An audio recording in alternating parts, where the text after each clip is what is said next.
تو ایک جگہ نا کہیں ہم بیٹھے تھے ایک دفعہ، تو کسی شخص نے کسی سے کوئی لینی دینی تھی چیز، تو اس نے بات کی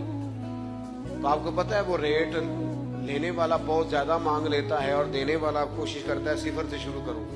نیچے سے ریٹ دیتا ہے۔ اس نے کوئی بات کی، ریٹ تھوڑا بتایا تو سامنے والا ناراض ہو گیا،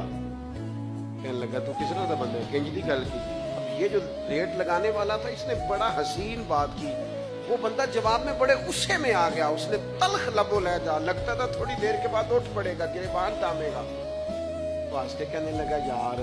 کوئی لینا دینا تے مقدر آندا ہے، گل تے پیار نال کر۔ میں نہ جناب شاعر مزاج آدمی میں کئی دفعہ پورا فدا ہو جاتا ہے، میرا دل کرے اس بندے کے ہاتھ چوم لو، اس نے کمال بات، اس نے کہا لینا دینا تے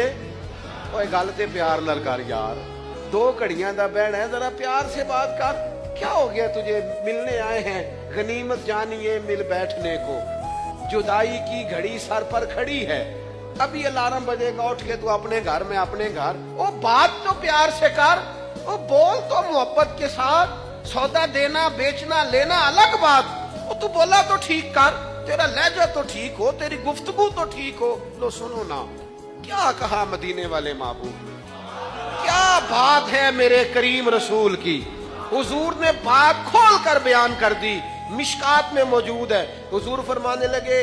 اللہ کو ماننے والا، میرا کلمہ پڑھنے والا، فرمایا جو مومن ہوتا ہے نا، مومن ہوتا ہی الفت والا ہے، مومن ہوتا ہی محبت والا ہے۔ مومن اور محبت یہ لازم و ملزوم ہے، مومن اور محبت یہ ایک چیز کے دو نام ہیں۔ حضور فرمانے لگے مشکات میں حدیث ہے، فرمایا مومن ہوتا ہی محبت والا ہے، فرمایا اس بندے میں کوئی خیر ہی نہیں، نہ کسی سے پیار کرے نہ کوئی اس سے پیار کرے، جو نہ پیار کرے نہ اس سے پیار کیا جائے اس میں خیر ہے ہی کوئی نہیں۔ مومن جو ہے نا، مومن وہ پیار کرتا بھی ہے اور مومن سے پیار کیا بھی جاتا ہے۔